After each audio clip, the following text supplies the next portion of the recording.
पश्चिम बंगाल में भाजपा सरकार का ऐतिहासिक आगाज। हिमाचल में पंचायती राज एक्ट में बड़ा बदलाव और 10 मई को आएगा 10वीं कक्षा का रिजल्ट। नमस्कार, मैं रीत वशिष्ठ और आप देख रहे हैं अनंत ज्ञान। तो चलिए नजर डालते हैं आज दिन भर की बड़ी अपडेट्स पर। हिमाचल हाई कोर्ट ने न्यायपालिका के बुनियादी ढांचे की अनदेखी को लेकर राज्य सरकार को कड़ी फटकार लगाई है। मुख्य न्यायाधीश गुरमीत सिंह संधावालिया और न्यायाधीश विपिन चंद्र नेगी की खंडपीठ ने ये कहा है कि सरकार की प्राथमिकता न्यायिक ढांचा नहीं बल्कि वोट बैंक की राजनीति बन चुकी है। कोर्ट ने मुख्य सचिव को 20 मई को व्यक्तिगत रूप से पेश होने के भी आदेश दिए हैं।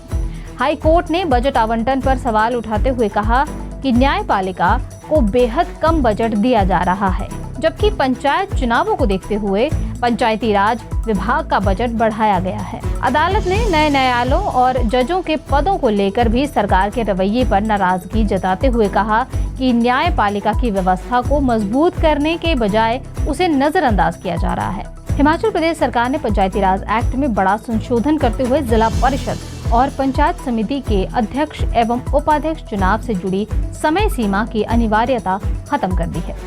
अब संबंधित उपायुक्त और एसडीएम किसी भी समय निर्वाचित जिला परिषद और बीडीसी सदस्यों की बैठक बुलाकर चेयरमैन और वाइस चेयरमैन का चुनाव करवा सकेंगे।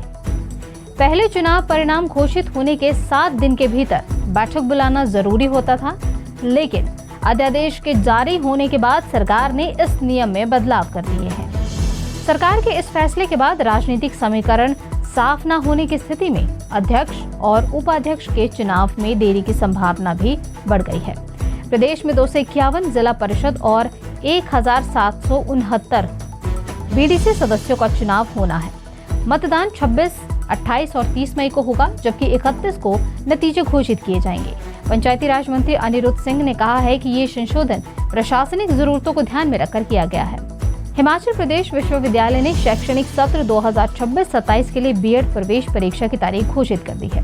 विश्वविद्यालय की ओर से जारी अधिसूचना के अनुसार बीएड कॉमन एंट्रेंस टेस्ट यानी सीईटी 23 मई को आयोजित किया जाएगा।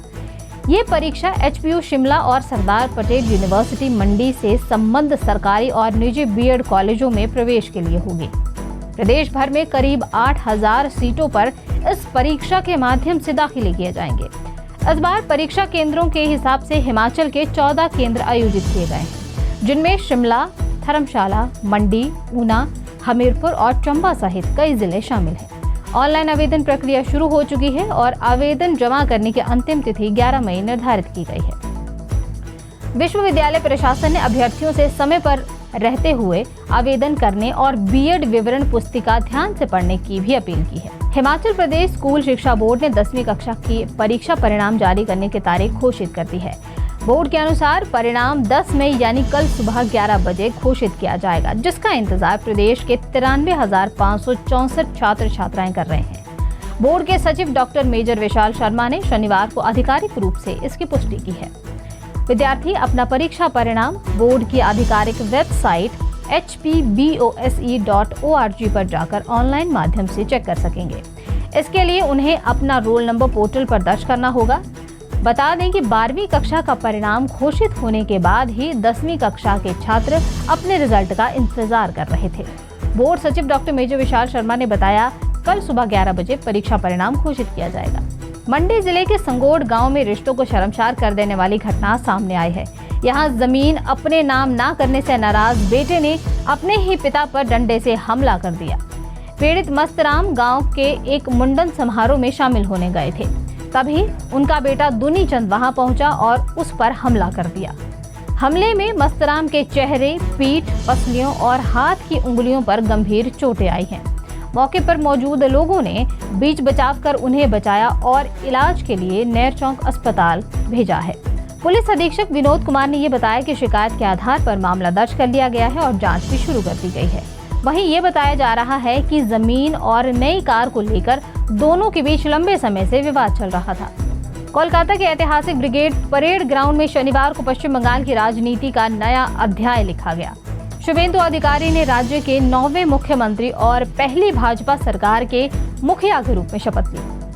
इस ऐतिहासिक समारोह में लाखों समर्थकों के साथ प्रधानमंत्री नरेंद्र मोदी, गृह मंत्री अमित शाह और कई राज्यों के मुख्यमंत्री भी मौजूद रहे। शपथ ग्रहण के बाद प्रधानमंत्री मोदी ने शुभेंदु अधिकारी को गर्मजोशी से गले लगाया, जबकि उत्तर प्रदेश के मुख्यमंत्री योगी आदित्यनाथ ने उनके गले में भगवा स्कार्फ पहनाकर उन्हें बधाई दी। शुभेंदु अधिकारी पारंपरिक बंगाली धोती और केसरिया कुर्ते में नजर आए। मुख्यमंत्री के साथ दिलीप घोष, अग्निमित्रा पॉल, निशित प्रामाणिक, अशोक कार्तिनिया और खुदीराम टुडू ने भी मंत्री पद की शपथ ली है। समारोह में बंगाल की संस्कृति और विविधता की खास झलक देखने को भी मिली।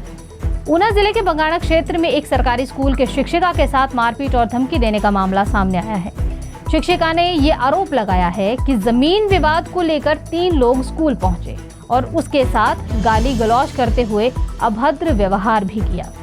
पीड़ित पुष्पा देवी ने पुलिस को ये बताया है कि आरोपी रमेश चंद्र, राकेश कुमार और कमलेश देवी ने स्कूल में हंगामा करने के बाद छुट्टी के समय रास्ते में उसे रोककर उसके साथ मारपीट की है। आरोप है कि प्रिंसिपल के सामने भी उन्हें स्कूल से निकलवाने की धमकी दी गई थी। थाना बंगाणा पुलिस ने ये शिकायत के आधार पर बीएनएस की विभिन्न धाराओं के तहत मामला दर्ज कर जांच की शुरुआत कर दी है। हिमाचल प्रदेश के कृषि मंत्री चंद्र कुमार ने धर्मशाला स्मार्ट सिटी परियोजना को लेकर बीजेपी और विधायक सुधीर शर्मा पर तीखा हमला बोला है। उन्होंने यह आरोप लगाया है कि स्मार्ट सिटी के नाम पर करोड़ों रुपए खर्च किए गए हैं, लेकिन आज धर्मशाला की हालत पंचायत से भी बदतर हो चुकी है। प्रोफेसर चंद्र कुमार ने कहा कि पिछली बीजेपी सरकार ने इस परियोजना का इस्तेमाल केवल अपने नेताओं और करीबियों के हित साधने के लिए किया है। बड़े बड़े दावे किए गए, लेकिन जमीनी स्तर पर विकास नजर नहीं आता है। उन्होंने कहा कि शहर में जगह जगह टूटी सड़कें, अधूरे निर्माण कार्य और खराब ट्रैफिक व्यवस्था लोगों के लिए परेशानी का कारण बनी हुई है। कृषि मंत्री ने बीजेपी से जवाब मांगते हुए कहा है कि जनता को बताया जाना चाहिए कि स्मार्ट सिटी परियोजना पर खर्च हुए करोड़ों रुपए आखिर कहां लगाए गए हैं। उन्होंने कहा कि वर्तमान कांग्रेस सरकार धर्मशाला की व्यवस्था सुधारने और लोगों को बेहतर सुविधाएं देने के लिए लगातार प्रयास कर रही है।